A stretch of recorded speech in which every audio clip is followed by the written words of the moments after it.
Bill Shipp's multimedia journalism career spans 6 decades, starting in high school. I remember being cut from the football team in Marietta High School and saying, now what do I do to get dates? So I went to work on the Pitchfork, which was a Marietta High School newspaper. It didn't help me with the date situation, but I did enjoy the Pitchfork much more than I did the football team. And so that started my career. And I interned in 1953 at the Atlanta Constitution.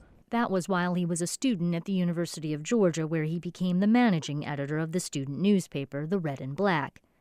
He had a number of critical words to say about Governor Herman Talmadge and the political boss at the time, Roy Harris, and the General Assembly. We were always saying critical things about people. He got kicked out of school for writing a column had to do with integration, I believe it was, and he was always sort of proud of that, and also a little teed off by the university. They suggested that I needed to probably quit the Red and Black. But that sort of tipped you off that Shipp was going to be controversial and courageous. He left Athens for the military and returned to the newspaper where he had interned because of its legendary editor and publisher, Ralph McGill, even though its rival wanted Bill Shipp too. I also got an offer from the Atlanta Journal, a better offer, paying more money, if you can believe it. I took the Constitution because of McGill's presence on the Constitution, and I thought he had far more influence. When he became state editor, he managed more than 100 correspondents around the state. It made it possible for me to call people and call sources that no one else ever thought about to find out what was going on, particularly in politics. He became an influential political reporter and editor. Bill, I believe, in the era from the mid-'70s to the early '90s, was probably one of 2 or 3 of the most influential journalists on the Atlanta and Georgia scene. He had an enormous impact on politics in Georgia.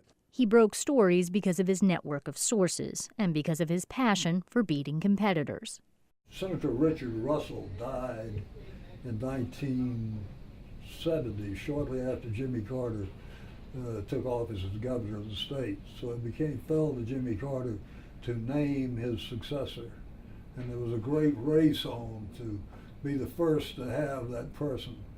So I assigned a reporter named Terry Adams to wait the bushes outside the governor's mansion and tell me who came in the night before Carter was to make this big announcement.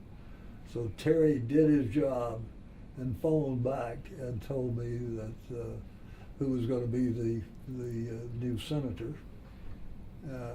And no one believed it, including the Atlanta Journal, who published the wrong man the next day. And Bill in the Constitution got the scoop. David Gambrell became Richard Russell's successor, and I broke the story.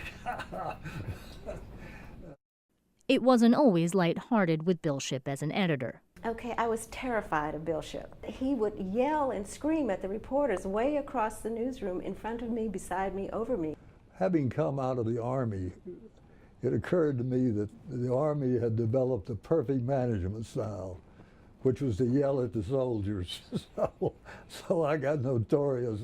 But what I learned over time, and pretty quickly, was that he was full of bluster, but not venom. He always knew more than we did about any story we were working on. And he really wanted to have a well-rounded story and wanted to just source it with more than just one person.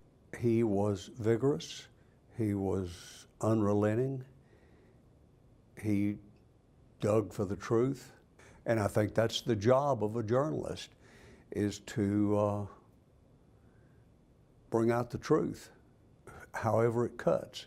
And I thought Bill was good at that. Bill Shipp was on the cutting edge of internet distribution of news, opinion, and analysis. So I left the newspaper again to open, with the help of Louis Grizzard, the columnist, was a company called Word Merchants. And we published newsletters. And I believe we were the first newsletter to be published covering state politics to be used online. And the online newspaper was called Bill Shipp, Georgia. He also became a regular on The Georgia Gang, a roundtable discussion of politics on WAGA TV. I got to see him in a whole new light of a, sort of a reflective, thoughtful journalist. But again, he always knew the context and he knew how to analyze what was going on politically. There were 4 Republicans in me, and I beat them every week. Bill Shipp, a founding member of the Atlanta Press Club, is in its Hall of Fame.